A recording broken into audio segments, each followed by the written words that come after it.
byose ni ubusa. Umubwiriza igice cya mbere umurongo wa 2 n'uwa 3. Umubwiriza aravuga ati ubusa gusa nta kamaro, byose ni ubusa. Ibyo umuntu agokera byose akiri mu isi bimumarira iki? Uwamenye iherezo rya Pawulo ntiyarigereranya n'irya Salomo. Pawulo yabayeho ubuzima bwo gushaka kumenya no gukora umurimo Imana yamuremeye. Salomo yabayeho ubuzima bwo kwinezeza mu by'Imana yamuhaye. Pawulo yashoje ubuzima avuga ati narangije urugendo mbikiwe ikamba. Salomo asoza avuga ati byose ni ubusa nirutse inyuma y'umuyaga. Umuntu wese muri twe ari muri imwe muri izo nzira.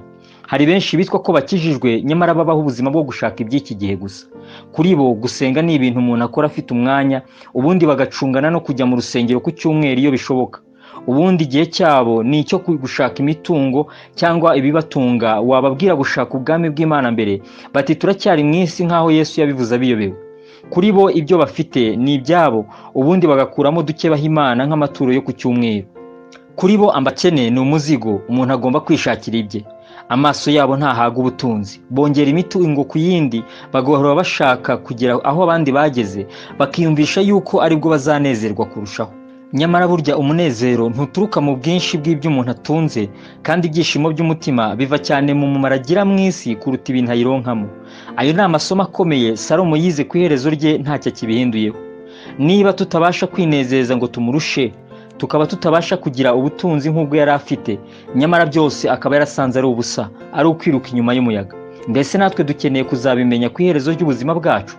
Inama yasoje atanga iravuga iti wubahe Imana kandi ukomeze amategeko yayo, kuko ibyo ari byo bikwiriye umuntu wese, kuko Imana izazana umurimo wose mu manza n'igishwe cyose ari icyiza cyangwa ikibi.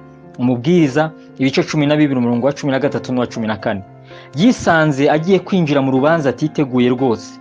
Nta bwenge burimo kwiruka ku by'isi wirengagije icyo Imana yaguhereye ubuzima, nubwo isi ari byo igerageza kutwemeza. Bamwe babimenya mbere bakabaho bashaka gukora icyo baremewe, abandi babimenya ku iherezo ry'ubuzima bakabusoza bicuza. Hari n'abazabimenyera mu irimbukiro ko hariho impamvu bari barahawe ubuzima, bagahabwa n'amahirwe atandukanye babugizemo. Hahirwa ubimenya hakiri kare, kandi isi irashirana no kwifuza kwayo, ariko ukora iby'Imana ishaka azahora yiteka ryose.